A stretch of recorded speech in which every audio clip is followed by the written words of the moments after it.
CM असताना सुद्धा 2:30 वाजता सामान्य शेतकऱ्याला घडतं, हेच तर खऱ्या अर्थानं एकनाथजी शिंदे साहेबांची ओळख आहे आणि ती ओळख महाराष्ट्राच्या कानाकोपऱ्यात आम्हाला न्यायची. मित्रांनो, आम्ही सत्तेदार म्हणून सुस्त नको राहू, मस्त बसू नका. सत्तेदार म्हणून काही करताच येत नाही असं जर वाटत असेल, जर मंत्री जरी आपला असला आणि चुकत असेल तर ठोकल्याशिवाय राहू नका. या भूमिका भविष्याला मला घ्यावं लागेल. आमच्या धानाचे पैसे का भेटले नाही? आमच्या धानाची खरेदी का झाली नाही? अजूनही लाडक्या बहिणीचे पैसे का भेटत नाही? ह्या सगळ्या गोष्टी विचारात घ्यावं लागल. तर कोणता तरी इथेनॉलचा प्रकल्प आला, तो आमच्या पाण्याने जर शेतकऱ्याच्या पाण्याला जर हात लावत असेल तर प्रकल्प उखडण्याची ताकद त्याच्यानंतर सूचना ठेवल्याशिवाय नाही.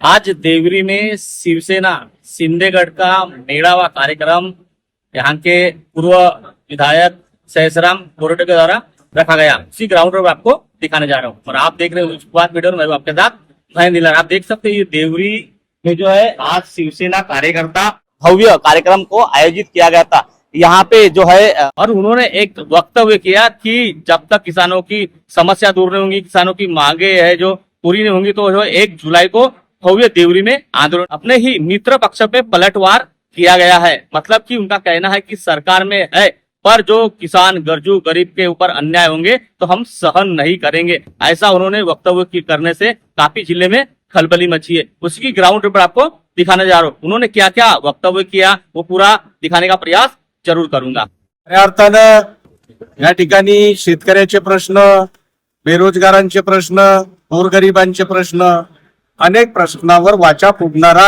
हा मेळावा होता. त्याचप्रमाणे जे रोजगार हमीचे पैसे मिळाले नाही, या ठिकाणी त्या शेतकऱ्यांच्या मोटारीला कनेक्शन मिळत नाही, वाघ नदीवर असलेल्या शेतकऱ्यांना पाणी उचल करता येत नाही, हे सर्व प्रश्न घेऊन आजच्या मेळाव्यामध्ये ह्या प्रश्नांना वाचा फोडण्याचं काम करण्यात आलेलं आहे. नक्कीचपणे ह्या ठिकाणी आपले विदर्भाचे नेते, शिवसेनेचे नेते आणि शेतकऱ्याचे कैवारी, दिव्यांगाचे वाली आदरणीय बच्चूभाऊ कडू या ठिकाणी उपस्थित झाले. त्याचप्रमाणे आमच्या शिवसेनेचे आणि महाराष्ट्राचे राज्यमंत्री सन्माननीय आशिष जायस्वाल साहेब हे सुद्धा या ठिकाणी उपस्थित झाले. त्यांनी अनेक प्रश्नावर बोलले की आपण सर्वांना न्याय देण्याचं काम करू, जनतेला न्याय देण्याचं काम करू. त्याचप्रमाणे मनीषाताई कायंदे, त्याचप्रमाणे अनेक पदाधिकारी या ठिकाणी उपस्थित होते. त्या सर्वांचे मी मनपूर्वक पुनश्च खूप खूप अभिनंदन करतो आणि येणाऱ्या काळामध्ये या ठिकाणी शिवसेनेला खूप मोठी उभारी देणार एवढा शब्द देतो. जुलैला आंदोलन होईल. इथेनॉलला कंपनीला जे पाणी जातं त्या संदर्भात, एमआरजेचे पैसे भेटले नाही मजुराचे त्याच्या संदर्भात, दुसरा आमच्या लाडक्या बहिणीचे पैसे आले नाही त्या संदर्भात, आणि दुसऱ्या इकडे बोनस धानाचे पैसे भेटले नाही, अजून काही धान खरेदी केला नाही. हे 30 तारखेपर्यंत त्यांनी सरकारनं विचार केला पाहिजे, अधिकाऱ्यानं या संदर्भात निर्णय घेतले पाहिजे. तर 1 जुलैला आम्ही गोंदियाचं कलेक्टर ऑफिस आहे हे घेरल्याशिवाय राहणार नाही. मंत्री कोणी असो, प्रश्न आम्ही शेतकऱ्यासाठी उभं राहणारे लोक आहोत, सैनिक आहोत. मंत्र्यांनी पण तेच सांगितलं का अन्याय सहन करू नका, वेळ पडलं तर रस्त्यावर या. मजबूत मेळावा आयोजित केला. खरं तर खूप मेहनत त्यांनी घेतली आणि आता हे महाराष्ट्राच्या कोपऱ्यावर आहे, छत्तीसगडला लागून आहे आणि ज्या विदर्भात शिवसेनेचा अनुशेष आहे तो आम्ही आता भरून काढू ताकदीनं, काही कमी पडू देणार नाही. जेवढी मेहनत करायची आहे, जेवढं पळायचं आहे तेवढं पळवू आणि कोणाला पळवायचं आहे ते पण पळवू. पहिले आता विषय शेतकऱ्याचा फार महत्वाचा आहे. मला वाटतंय का शेतकरी आहे, मजूर आहे, या सगळ्या प्रश्नावर आपण जास्त आकर्षित ठेवलं पाहिजे. व्यक्तिमत्वावर गेल्यापेक्षा, कुठल्या व्यक्तीच्या बातम्या दाखवल्यापेक्षा माझ्या मजुराच्या, शेतकऱ्याच्या, लाडक्या बहिणीच्या बातम्या दाखवा ना तुम्ही. 30 जून पर्यंत वेळ दिला प्रशासनाला, हे प्रशासनाची चूक आहे. आणि मग प्रशासनाच्या चुकीमुळे आमच्या लाडकी बहिणीचे पैसे जर थांबत असत तर आम्ही बांगड्या थोड्या घातल्या, आम्ही रस्त्यावर उतरणार. आज मीडिया, काही आमचे मित्र पक्ष, काही विरोधी पक्ष बच्चू कडूला टार्गेट करण्याचं काम करत असणार. त्याच्यामुळे बच्चू कडू शेतकऱ्यासाठी उरून पुरणारा माणूस आहे, शेतकरी महत्वाचा आहे. त्याच्यानं काही लोक मुद्दामून कसं आहे अशोकराव चव्हाण काँग्रेस सोडून बीजेपीत आले, बातमी केली नाही. 2 वेळा मुख्यमंत्री असणारा माणूस बीजेपीत आला, त्याच्याबद्दल कोणी बोललो नाही. पण बच्चू कडू शिवसेनेत आलं याचं काही लोकांना खूप वाईट वाटलं. त्याच्यानं आम्ही काही पद भोगलेली माणसं नाहीये, आम्ही कोणत्या पक्षातून पद भोगलं असं नाहीये.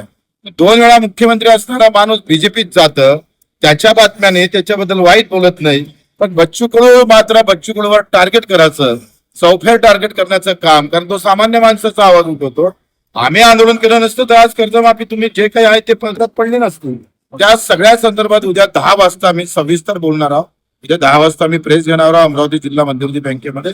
कशी कर्जमाफी असली पाहिजे, त्या संदर्भात काय बोललं पाहिजे, कशा पद्धतीने आंदोलन केलं पाहिजे, हे सगळं आम्ही ठरवणार आहे. भाजप आमचा मित्रपक्ष आहे, मित्रपक्षासारखं त्यांनी वागावं या अपेक्षा आहे. पण त्यांनी असं समजू नये इनका कोई वादी नाही. शिवसेना म्हणजे काही वापरून घेणारा पक्ष नाही आहे. त्यांनी अशा पद्धतीनं जे काही जिल्हा प्रमुखाला त्रास भाजपचे करून होतं ते त्यांनी थांबवला पाहिजे. नाही थांबवला तर आम्ही तर त्याच्यात माहीर आहे. कुठल्या आधारे आपण निम्म्या महिलांना लाभ नाही मिळत असं सांगितलं, हे आश्चर्याची बाब आहे. योजना सुरू होऊन आता 2 वर्ष होतील.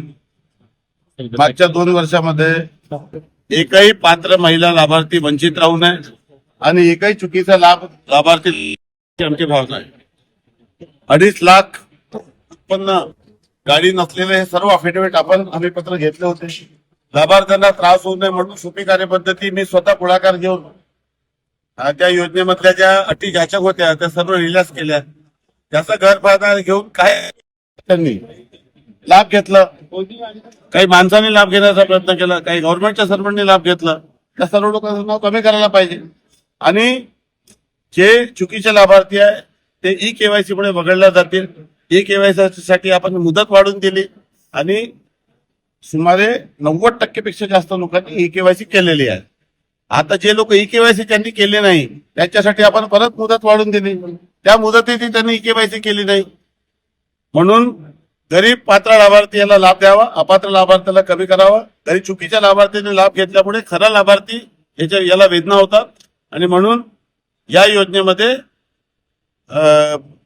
तपासणी करून प्रत्येक पात्र लाभार्थ्याला लाभ देण्याचा संस्था धोरण. सर, देवरी में कुछ दिन पहले पुलिया को लेकर आंदोलन किया गया था कि जिस तरह ब्रिज बनना चाहिए साकोली जैसा उस तरह बनेगा, क्या बोलेंगे इसके ऊपर? जो निवेदन जैसे जैसे प्राप्त हो रहे हैं वो निवेदन पर हम ध्यान देते और निवेदन पे कार्रवाई करते. सरकार एक बाजू में विकास, दूसरे बाजू में व्यक्तिगत लाभ की योजना, दोनों योजना हम अच्छी तरीके से दे रहे हैं. महाराष्ट्र के किसान हो, महाराष्ट्र की महिला हो, महाराष्ट्र के युवक हो, चाहे महाराष्ट्र के सभी कैटेगरी के लोगों को सरकार न्याय देना है. गैस सिलेंडर 4 व्हीलर आहे, 2 व्हीलर आहे, आपण विषय लक्षात घेतले पाहिजे. पात्र व्यक्तीलाच दान मिळालं पाहिजे किंवा निधी मिळाला पाहिजे किंवा त्याचा लाभ मिळाला पाहिजे.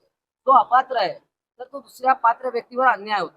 आणि त्यामुळे ई-केवायसी ची पण लिमिट 2दा-3दा वाढवली. तर ई-केवायसी जर का कोणी सबमिट केली नसेल तर निश्चितच त्यांना वंचित राहतील. पण येणारा जो काळ आहे, आपले मुख्यमंत्री माननीय मुख्यमंत्री दोघांनी म्हटलंय की लाडकी बहीण योजना ही सुरू राहणार. आणि बघा त्या वयोगटातल्या पण महिला पण पुढे पुढे जातात ना. आणि 18 ते 60 मधली होती, आता 60च्या वर झालं तर ती या योजनेत बसणार नाही, हेही आपण लक्षात घेतलं पाहिजे. त्यामुळे काय होतं की विरोधकांनी त्यावेळेला माहिती आहे की कोर्टात सुद्धा गेले होते विरोधक, ही योजना बंद करा. परंतु तरी लाडक्या बहिणीने महाविकास आघाडीला बरोबर धडा शिकवला आणि महायुतीला निवडून आणले. अब आपकी समस्या तूफान की तरह सरकार तक न्यूज़ प्रभात मीडिया